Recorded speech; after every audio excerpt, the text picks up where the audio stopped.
Okay, here we go, folks. A lot to do today. I'm telling you right up front, a lot to do today. On the Excellence in Broadcasting Network, Rush Limbaugh, 800-282-2882. If you want to be on the program, the email address, lrushbo@eibnet.us. I now know who the spy is. I now knew who the FBI was running in the Trump campaign. I don't think I'm going to give you the name of the spy, but I'm going to tell you everything the spy has done. It is the most amazing story. It is a story of entrapment. When you hear this, it's going to infuriate you. You're going to realize how utterly phony this entire investigation of Donald Trump is. It's phonier than you even realize now. And there is a Cliff Notes version of this, and there is the intricate, detailed version of this. I'm going to give you the Cliff Notes version when we get into this. The name of the spy, I mean, you might or might not know it. It's not somebody that would you hear the name. It's not. It's not that kind of person. Even to call the person a spy is a little bit of a stretch. It's more like an operative employed by the FBI to basically entrap somebody who worked with the Trump campaign in a peripheral way. And it worked like a charm. And it all involves the name George Papadopoulos. Does the name George Papadopoulos ring a bell? George Papadopoulos is the so-called second reason the Mueller investigation, or the FBI investigation into Trump colluding with Russia, began. The first reason we were given was Carter Page. A FISA warrant, as you know, was secured to spy on Carter Page because of the Steele dossier. But nothing came of Mr. Page. The New York Times, over the New Year's weekend, 2017-2018, wrote a story saying that actually it was something else that triggered everything, and that was George Papadopoulos. They dropped Carter Page entirely, and using the media, they attempted to say that the when the Steele dossier was exposed as a fraud, when it was exposed as an opposition research document, the intelligence people, the FBI, DOJ, went into stage 2, came up with a new reason, ostensibly, to trigger the investigation. Turns out it wasn't Carter Page, it was George Papadopoulos. And do you remember what they said Papadopoulos did? Papadopoulos got drunk one night at a bar in London and started talking to somebody who just happened to be an ambassador from Australia. And Papadopoulos told this guy that the Russians had thousands of Hillary Clinton emails. The New York Times weekend story, New Year's weekend in 2017-2018, stressed that that is what actually triggered the investigation. Well, Papadopoulos was entrapped by 3 people, including the person who is reputed to be the spy.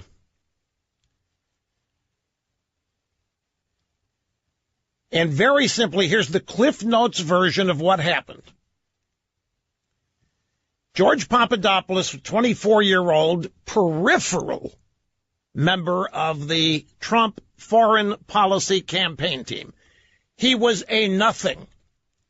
He was a nobody, which made him a perfect mark. He was a young guy who wanted to go places. On his resume, trying to get jobs with governments and campaigns, he actually put on his resume that he had participated in Model UN in high school and college. The spy, the operative, sent this guy from the UK, sent this guy an invitation to write a paper on things about Turkey and Cyprus and some other things, offered to pay him $3,000 and his plane ticket to the UK. Before that happened, another operative had informed Papadopoulos that the Russians had Hillary Clinton emails. Papadopoulos did not independently know this.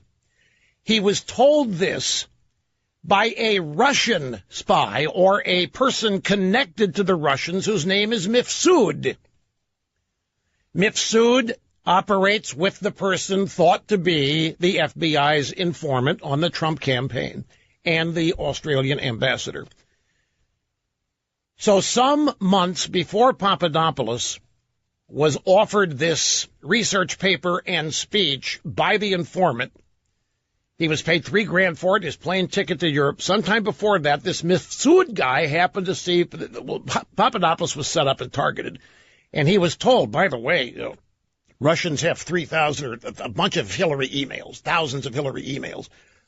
Papadopoulos keeps it close to the vest, doesn't say anything about it, but thinks it's really cool that somebody's letting him in on things.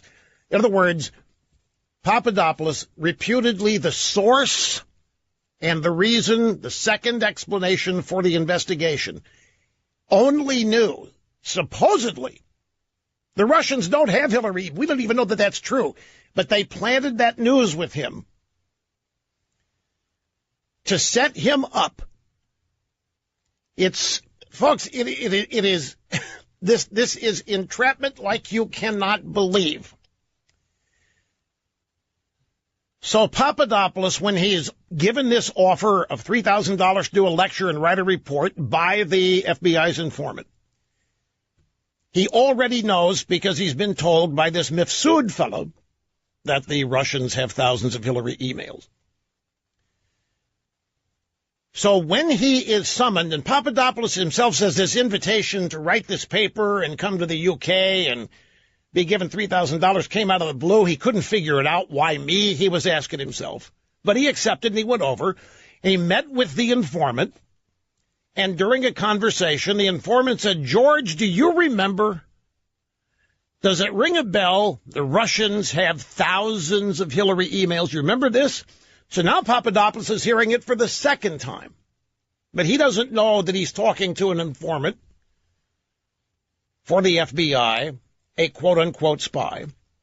So after that, the informant gets hold of the Australian ambassador and suggests to him that he meet Papadopoulos at a London bar, which happens. Papadopoulos gets liquored up, gets drunk. This is factually known. It's been reported. And Papadopoulos starts bragging to the Australian ambassador. Hey, did you know that the Russians have thousands of emails? Papadopoulos passed this information along as though it were his own. He was just trying to fit in. He was just trying to be a big guy.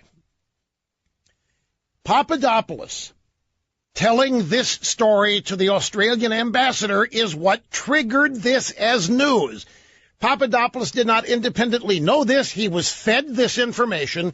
He was used to be a Trump campaign official to make the statement to the Australian ambassador, who could then report to the FBI DOJ that a member of the Trump campaign has been saying that the Russians have thousands of Hillary's emails. The whole thing was a setup. It was designed perfect entrapment 101. When Papadopoulos was questioned about this with the FBI, he lied about some things, and that's why Mueller indicted him, convicted him, and he was found guilty, lying to the FBI, because at some point he realized what was going on. Now, the important thing to remember here is that Papadopoulos was a peripheral member of the Trump campaign. He didn't know anything officially. He wasn't close enough to anybody to know anything. He's 24, 25 years old, whatever, but he was never had day-to-day contact with Trump. He didn't have day-to-day contact with the Trump campaign foreign policy team, none of that. He was targeted because he was a young, eager beaver. He was targeted, and he was set up, and he was entrapped. The informant and Mifsud implant the news with Papadopoulos that the Russians have thousands of Hillary emails. He's hearing this essentially from people working unbeknownst to him with the FBI and the DOJ. And so he gets drunk one night in a bar with the Australian ambassador, which was also set up, and passes that information along as though it's its own, that he knows it as a Trump campaign person. And that provided an opportunity for the FBI, the DOJ, to say the Trump campaign knew that Hillary had. It enabled the FBI, DOJ to lie that the Trump campaign knew that the Russians had 3,000 or thousands of Hillary Clinton emails. It is no different than Comey going to the Oval Office to tell Trump about the salacious elements of the Steele dossier, which then enabled the media to report about the Steele dossier. The Steele dossier had nothing in it. It was factual, still hasn't been confirmed.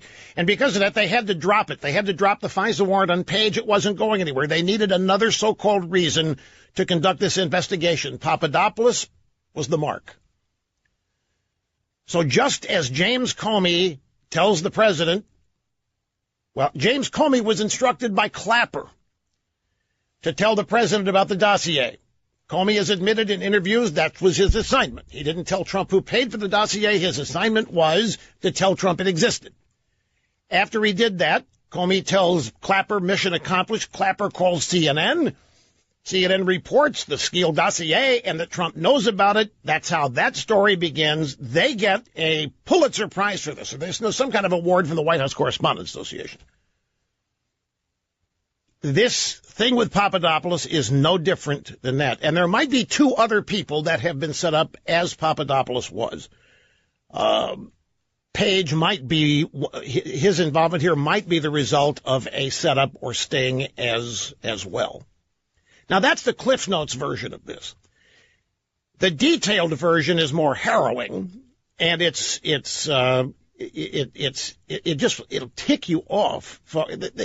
And what you conclude, what we all conclude when this is over, is that there is nothing real in this investigation, that every aspect of this investigation might look at this Papadopoulos story as the insurance policy that Peter Strzok and Lisa Page were texting each other about, back and forth.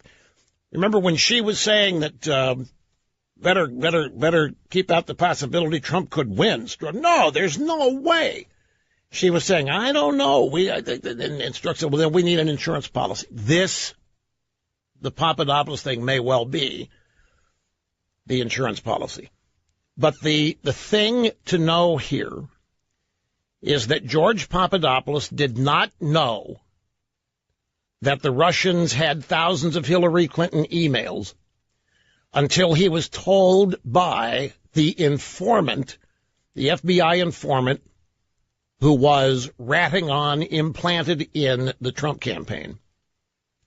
Was actually told about it by a friend of the informant's, this Mifsud fellow, M-I-F-S-U-D, who has ties to Russian intelligence, may in fact be a Russian agent, but he does double duty. He may be the first person to actually tell Papadopoulos about it. Then the informant, the so-called spy, calls Papadopoulos, invites him to London to write a research paper, deliver a speech on the research paper, for which he'd be paid $3,000 and airfare. And while in London on this bogus, distracting mission of a lecture, the informant says, George,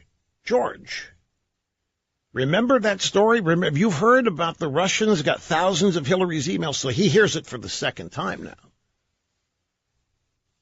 He hears it from the informant, and before that, the informant's buddy Mifsud. So now Papadopoulos thinks he's onto something, but he keeps it close to the vest until he has a night at a bar in London with the Australian ambassador, who, by the way, is a huge donor to the Clinton Foundation. He gets liquored up, and he starts bragging to the Australian ambassador that we know the Russians have 3,000, I keep saying 3,000, that's the fee he was paid. Russians have thousands of Hillary Clinton emails. That then became the FBI, the DOJ, telling the media, a Trump campaign official has informed us, has been talking about the fact that they know in the Trump campaign that Russia has Hillary's emails. That is what triggered the second phase of the investigation after the Steele dossier was outed. Remember, Papadopoulos did not independently know this. He was fed this information. He was entrapped with it. Young guy, wants to matter. They gave him what he thought was super tight news, big news. Not very many people knew it. He felt really important. They were tugging him close to the vest. They liked him. They trusted him. He thinks he's onto something here. Can't wait to brag about it. And he did to the Australian ambassador. The Australian ambassador then followed the script.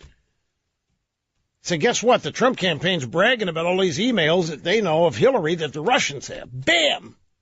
Second phase of the investigation triggered. New York Times report. George Papadopoulos, drunk one night in a London bar, informs blah, blah from Australia that the Russians... And that's how that all happened. That's just one story involving the so-called spy or informant. It's all trumped up, folks. No pun intended. None of it's real.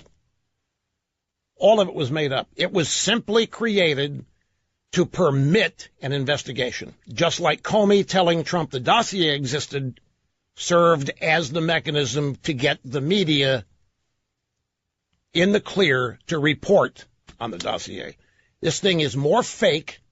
This whole investigation is more fake and more phony, more connived than you could possibly imagine. Be back after this. Yeah, welcome back. I'm going to run through all of this again and get into more detail. Now that you know the Cliff Notes version and have a foundation for understanding, we'll get to that in the next segment. Big day. The embassy in Jerusalem officially opening today. You know, Donald Trump has run out of promises. He's kept all his promises, and now he's having to keep promises other presidents have made, including Obama, moving the embassy to Jerusalem. We have the hostage release in North Korea. We got Kim Jong-un promising to de-nuke his country and to show everybody in a ceremony when it's happening. We have the upcoming summit. We have trade negotiations redone. We trade agreements renegotiated. We are pulling out of the Iran-Obama deal. We're pulled out of the Paris Climate Accords. We have a possible Middle East peace agreement. What has not been reported is that the Trump administration has a peace proposal for Israel and the Palestinians following the opening of the embassy today in Jerusalem when the time is right. We have the economy roaring. We have tax cuts. The Democrats are puzzled why people aren't angry at them. Record small business profits. We have jobs for everyone. In addition, we have David Brooks of the New York Times writing, you know what? It could well be that Trump's experience in New York working with mobbed-up construction people has prepared him better to deal with thugs around the world and all of these Ivy League-educated people. We have Willie Brown, the former mayor of San Francisco, who ran the California State Assembly, warning the Democrats Trump is much more popular all over the country than they are understanding and that they are trending in the exact wrong direction. Other Democrats are coming out in the New York Times and warning against this idea of a big blue wave. And that just scratches the surface today. By the way, in about a half hour, beginning of the next hour, Bret Baier of Fox News' new book out called 3 Days in Moscow. It's about Reagan and the fall of the Soviet Union. And we'll be talking to Bret, as I say, in a half hour. Now, let me get into a little bit more detail. I know the Jerusalem thing is a big story. Everything happening is a big story. But this, to me, since this is the mechanism by which the deep state is attempting to get rid of Donald Trump, and since the news hit last week from Kimberly Strassel that there was a spy, an FBI informant in the Trump campaign, I have been singularly focused on ferreting all of this out and spent most of Saturday afternoon doing it. And I just gave you the Cliff Notes version of this. Now, the thing to remember, the first thing to remember in this is that there are two triggers of the investigation. Call it the Mueller investigation, call it the deep state attempt to expose Trump-Russia collusion. The first phase of this, and what it turns out to be is the first attempt at this, was getting a FISA warrant to spy on Carter Page. It looks like Carter Page was also fed information that he ended up talking about that then facilitated the deep state to go, wow, look what this guy knows, when they're the ones that fed him the information. Carter Page also didn't know anything from Shinola about the Trump campaign or collusion. He was set up as well. So the Steele dossier is floating around. Everybody in Washington knows it, and they also know it can't be verified. But they think it's gold. They know that it's Hillary Clinton opposition research, but they're not telling anybody that. They go to the FISA court and get a warrant to spy on Page, given that he is supposedly the link between Trump and Russia and collusion. Well, after the FISA warrant was granted and the spying began, then the news hit that the dossier is a fraud. It's a fault. It's a fraud. It's a fake. It's a Hillary Clinton opposition research. So the investigators, the deep state, know that at the end of the day, this isn't going to work. They're not going to be able to get rid of Trump. They're not going to be able to drive his numbers down on a dossier that is actual opposition research of Trump's political opponent. They need something else to trigger the idea that Trump colluded with Russia to sustain the investigation, which really is not going to have much substance to it because of the discovery of the phoniness of the dossier. Enter George Papadopoulos. Now, I don't know if you remember, but I do. Out of nowhere, all of a sudden, Mueller indicts this guy. And we start hearing about Papadopoulos supposedly having information as a member of the Trump campaign that the Russians have thousands of Hillary Clinton's hacked emails. And I said to myself, Papadopoulos? Who is George Papadopoulos? Is this a stretch or is this a stretch? Never heard of the guy. Nobody else had heard of the guy. But it was this knowledge that permitted Mueller and the deep state to essentially restart the investigation. The New York Times had a massive story over the New Year's weekend explaining the Papadopoulos angle. And they said in that story, it was reported that Papadopoulos actually was the trigger for the investigation in the first place, way back in July of 2016, not Carter Page. If you remember, when Papadopoulos' name surfaced, the FBI, the DOJ, the media, they all said, oh, no, it wasn't the dossier. It wasn't Page. That's incidental. Papadopoulos is where this all began. The electronic communication between John Brennan and the investigators at the FBI, including Comey, mentioning Papadopoulos, that's where this began, they said. Okay. If you don't forget that throughout everything else that you now hear. Because Papadopoulos was set up. He was entrapped. Papadopoulos didn't know anything about the Russians having hacked Hillary's emails or being in possession of 3,000 or thousands of them. He didn't know a thing about that. That information was planted. That information was told him by the informant that the FBI supposedly has in the Trump campaign. The informant extends an invitation to Papadopoulos to come to London. He's going to be paid $3,000 in airfare to write a paper on immigration involving Turkey and Cyprus, something entirely nebulous. They needed to get him to London. He had been targeted as a young, eager beaver who didn't know anything, who wanted to go someplace. They targeted him as somebody they could plant information, and he would use it as they intended if he could guided properly, and he was. So the informant calls him. This is it's tricky here in one regard because there's another person. It may be another informant. This guy's name is Mifsud, Joseph Mifsud. Mifsud is he's a Russian-tied agent and spy who has connections to MI6 in the UK, and it's this guy who first informed Papadopoulos about these emails the Russians had. So the informant calls Papadopoulos and makes this big offer. Papadopoulos was curious about the motivation. He didn't quite understand why he was being sought out because he didn't know these people. It seemed very random to him. But then it all started to make sense once he accepted this. He spent a lot of time in London because these people got him there under the false premise that they wanted to see what he would write and lecture about immigration and foreign policy in some of these other Asian European countries.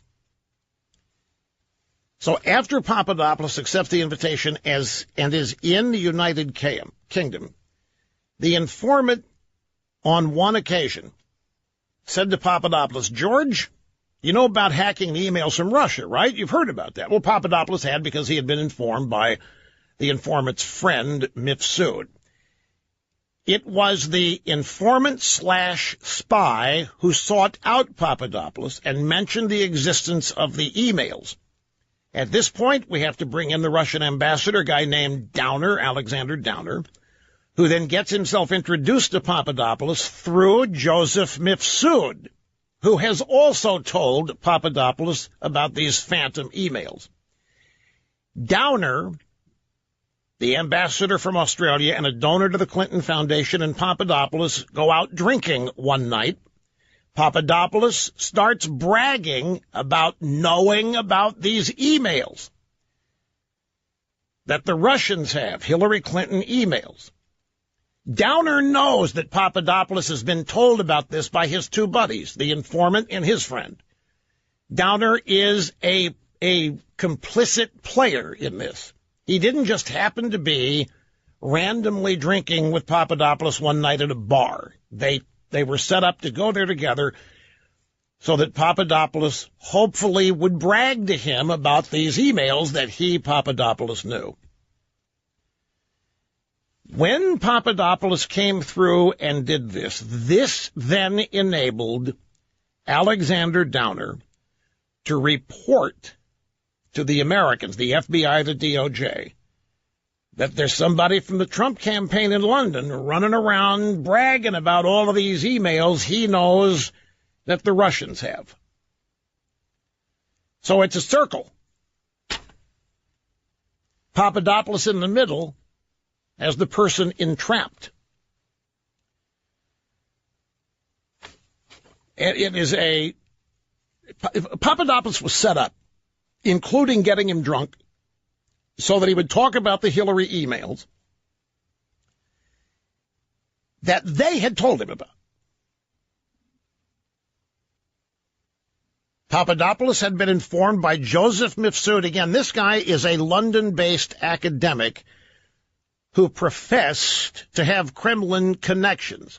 And he is introduced to Papadopoulos after the informant invites him over, or the invitation is made to Papadopoulos to do this lecture, to write this piece.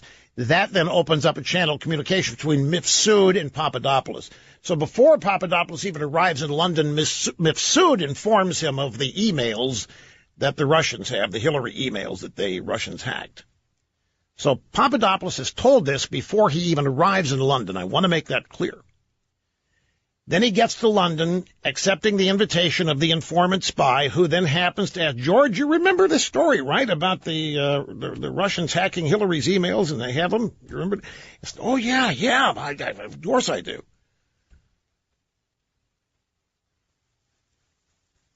So Papadopoulos had been informed by Joseph Mifsud, London-based academic who professed to have Kremlin connections. A few weeks later, drinking in a London bar, this is May of 2016, Papadopoulos blabbed the news to Alexander Downer. And that's essentially the story. Now, it's been confirmed, by the way, if you go back and look at Glenn Simpson testimony,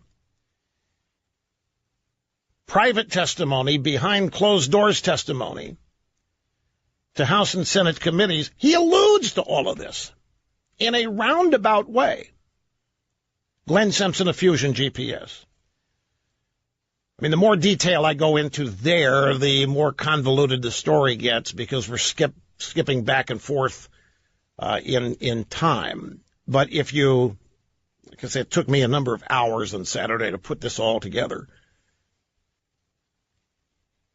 And I'm not the only one who has. Please don't misunderstand. I'm telling you everything but the informant's name. I've even gone to some websites who hate Trump, UK websites that hate Trump, who love the informant.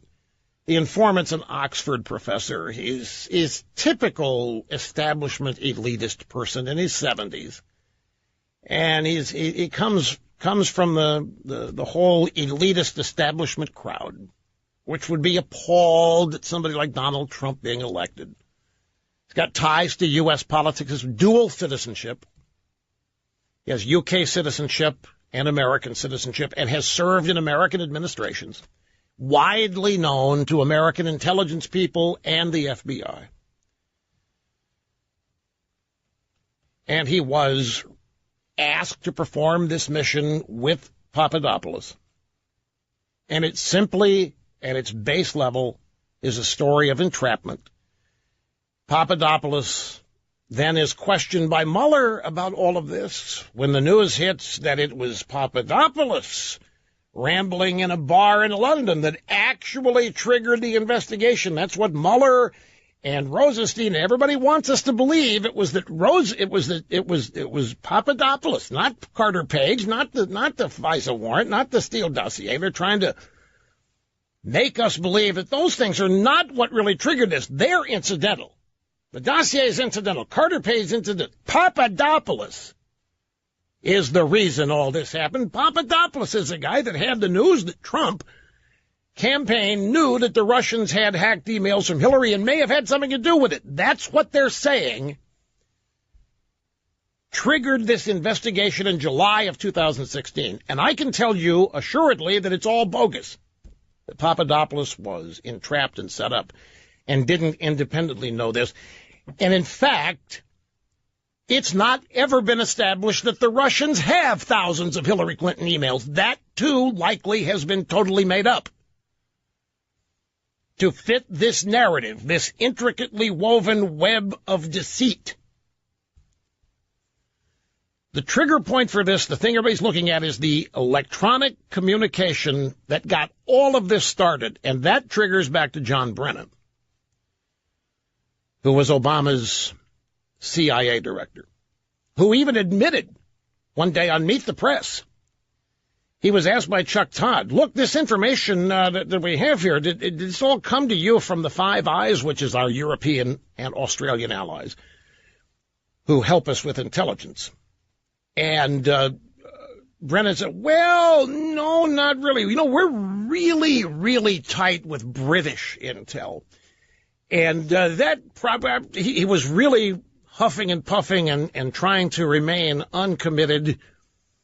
But he, in his answer, focused on the idea that they really had assistance here, were really being aided by British intel. Well, that's the informant spy that everybody now believes Brennan was referring to, not by name, of course, because at this point they all thought they were getting away with this. Anyway, you're probably going to see a whole bunch of people writing about this. Chuck Ross at the Daily Caller has written a lot of this in an article back in March, it turns out, including the name of the informant spy, although he didn't tag him as such. Ross didn't back in March. Look, I'm way long here. I've got to take a break. We'll be back in just a moment.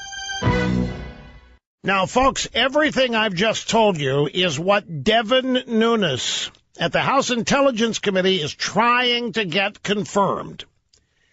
And evidence of this is what has been redacted by Rosenstein and the DOJ. You know, Nunes has been seeking, via subpoena, all of the records relevant to this, and the DOJ has been stonewalling and refusing, and Rosenstein saying, I will not be extorted, and so forth. But if you read the House Intelligence Committee report, and I took a stab at it, it's 252 pages, there's so many redactions in this thing, and some of it is the four names. Carter Page's name is public, but it is believed the three other targets of this whole operation are Papadopoulos, Paul Manafort, and his buddy Page, Greg, his buddies. He's also been indicted along with Manafort. Those are the four. And Nunes is striving to get this stuff unredacted. Now, in addition to the informant, so-called spy, I have in the process here gotten very interested in this Joseph Mifsud person. His name is all over this. He was the first person to tell George Papadopoulos about the fact the Russians had thousands of Hillary Clinton hacked emails. Nobody has ever confirmed the Russians have anything of Hillary's, by the way. This is a made-up story. He's a Maltese professor. He's based in London, claims to have Kremlin contacts. He is who told Papadopoulos the Kremlin had thousands of emails of Hillary Clinton. He travels in the same intelligence, foreign policy, academic circles as all of these other people in this story. We don't know that he's really a Russian agent. How do we know that his targeting of Papadopoulos was on behalf of Russia? We don't know that. Could have been on behalf of the FBI. But that's pretty much where we are with this as of today. So I think all this was passed on to Brennan and the CIA. And that's where the electronic communication originated to start this whole thing. Okay, look, Brett Baer coming up when we get back from the break at the top of the hour with his new book. Don't go away.